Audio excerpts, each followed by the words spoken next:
Batman napoletano. Napoletano. Batman napoletano.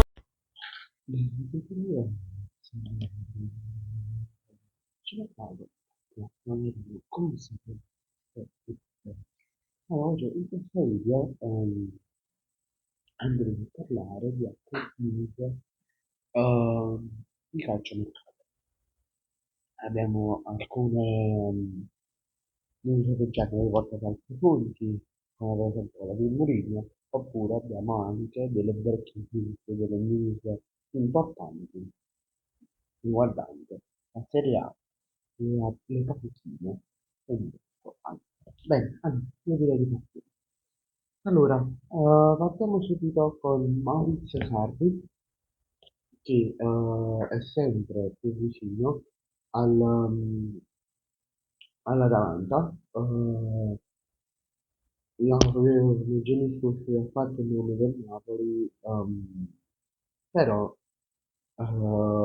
Sarri aspetta De Laurentiis, De Laurentiis aspetta Sarri e la dirigente dell'Atalanta, Giulio che è molto vicino all'Atalanta, stanno lavorando molto su Sarri. Rimanendo sempre in tema Napoli, i nomi del posto Conte potrebbero essere Fabio Grosso che incarra la stagione giusta, come ha fatto cosa là, come si chiama? Chi vuole all'Inter, perché nessuno si aspettava, sinceramente, ma anche i tifosi dell'Inter che stanno dicendo scudetto su Mourinho. Se ingarra la stagione buona, può fare molto bene. Poi ci sta anche Italiano, il pupillo di Aurelio De Laurentiis, che è molto vicino alla panchina del Napoli, se Sarri non dovesse arrivare, scusate, se Sarri non dovrebbe arrivare sulla panchina, e poi ci sarebbe Allegri, che praticamente Allegri, come dovesse venire, ehm, c'è stata una grande uscita.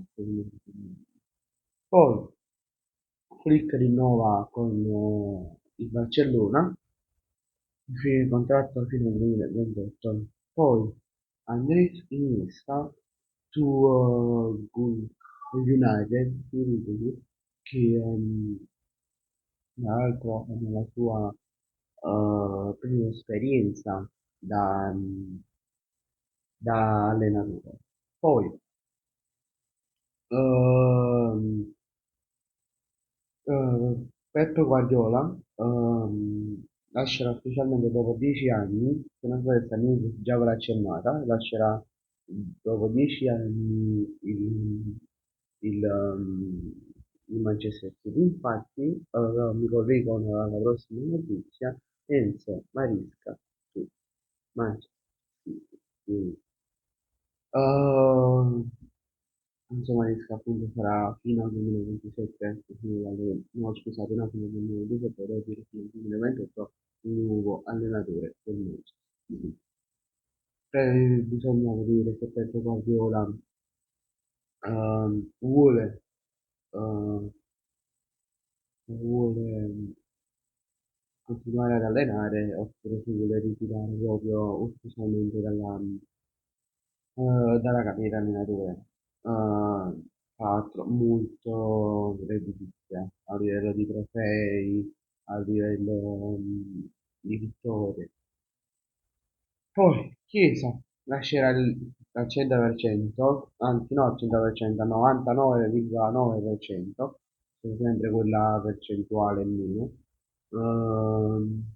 Lascia sicuramente il Liverpool a fine stagione.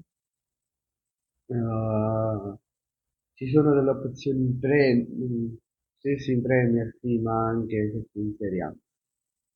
Poi, una news proprio a Juventus, è proprio bomba. Top Club ha presentato un'offerta di 25-30 milioni a Vergara, attuale centrocampista offensivo del Napoli, che ha dimostrato molto durante la crisi della Napoli durante l'anno. Da gennaio ha fatto i suoi due gol bellissimi, da centrocampista, fino a marzo, febbraio, sì, marzo, più infortunato. Veramente. Bene ragazzi, grazie a tutti quanti, vi ricordo di lasciare un bel like e di iscrivervi al canale. Ciao a tutti.